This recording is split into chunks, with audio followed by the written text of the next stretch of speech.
What are the things going on in life that make you think about your own mortality? I didn't really have a relationship with my own mortality until this past year. In May, was diagnosed with an autoimmune disease called Graves' disease. And it's one of those things where, so my dad, for example, he worked in home care nursing his entire life with people who were in hospice care, terminally ill. So from a really young age, I was going with my dad to visit his patients who were terminally ill. And he has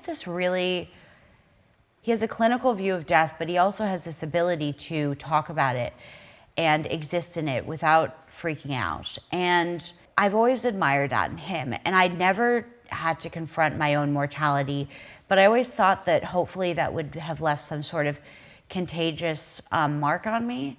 And this past year when I was sick, it made me realize I never want to exist in a prolonged state in my body where I'm in severe discomfort, but also made me question things that, like, essentially I got to a place in this past season of filming The Boys, actually, but in my life where, unbeknownst to me, for a couple of years, I had this autoimmune disease developing. And by the time I was diagnosed, I could barely walk. My mom was visiting me at one point, and she walked to the pharmacy to buy me a thermometer because my temperature was soaring. And I'm someone, like I said, who would work out all of the time, get so much joy from exercise. I went from being someone who worked out 5 days a week and like really valued strength to not being able to walk down the block. And I'm just saying this to kind of relay the severity that some autoimmune diseases, the way they can manifest. And I wish I had known what was going on, but I just didn't, because prior to that, I was just exhausted all the time. And I thought that I was stressed out, but I also would see the doctor and I would sort of communicate something was going on.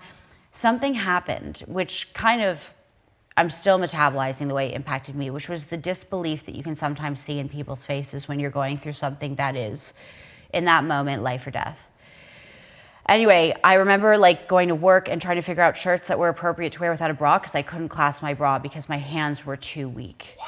It was so severe, David. It's something that, like, to this day, to put myself back into that state or like really go there mentally is hard for me. But and I remember you're a public figure. You have everyone's looking at you. Plus, you're going to set, so everyone's looking at you. The day revolves around you. I have to be on screen. The day needs Erin to be at 100%. She's not only just an actor; she's playing a superhero, and you're unable to even like reach behind your back and clasp a thing. Yeah, exactly. And even speaking about it now is like, I'm so glad to be, because it's cathartic for me, and it feels important as well, because obviously I had no idea what was going on. I knew that I'd taken the test to find out if I had Graves' disease, but at that moment I was waiting several weeks to get the test back. And I was lying in bed at one point and my temperature was soaring. I was sleeping most hours of the day.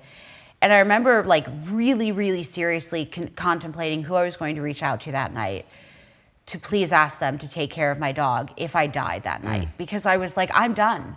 I'm done. And I just thought, if this isn't Graves' disease, then the doctors were like, you're gonna need to see a neurologist, because this is like, I couldn't walk, but my hands were numb and like all of these things were happening. They weren't able to find anything else in my blood work that would have indicated something else. So it could have been, they were thinking something with my brain. Sure. And so of course, I thought I was dead. And it probably makes you feel crazy too. Oh. Because like you said, the look on people's faces, which is like I mean, either disbelief, confusion, crazy, and just like the way that Graves affects you is, it can affect your psyche, it can affect your mood. And so I already had these mood swings that were out of control and hard to control. But I mean, I remember once again lying in bed, because I was lying in bed constantly during that time, unless I was at work, and thinking, what matters to me, and this was a wild thought to have at that time, because I had lived for work. I've worked since I was 15, really 11, and everything has been about work, and I've loved it. And I don't regret anything. But I remember lying in bed and thinking, if I die tomorrow, what matters to me is I've navigated life being a kind person, and that taught me so much. Like, that's what mattered in the end. Yeah.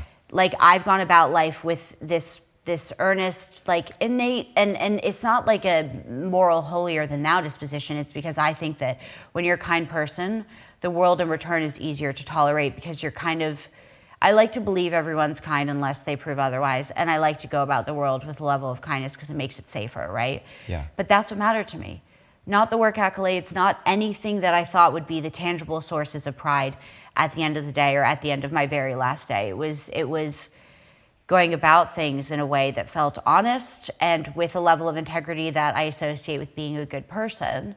But I think going through that, I didn't have any frame of reference. No one my age was going through anything that I could compare that to. Not to like employee terminal uniqueness, because I'm aware that people are going through horrible things and at any age, but I thought I was done. And I just remember thinking like, it would suck to go now because I just thought there's so much more of life that like I want to experience and that would make me sad. But I don't have control over this if it is going to take me out. If I wake up tomorrow or if I get a diagnosis next week and I'm able to come back and Erin is able to come back, because I was gone. I was buried deep inside myself. I was gone.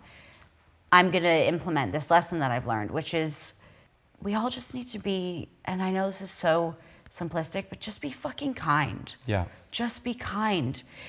They've proven that altruism is something that is as good for yourself as it is for others. So even if it's a selfish motive, just be fucking kind because life can be so hard in ways we don't have control over. And that was what had made me happy in the end. I thought I can go tomorrow knowing that bare minimum, I can say that about myself, that I have tried, even if I haven't succeeded.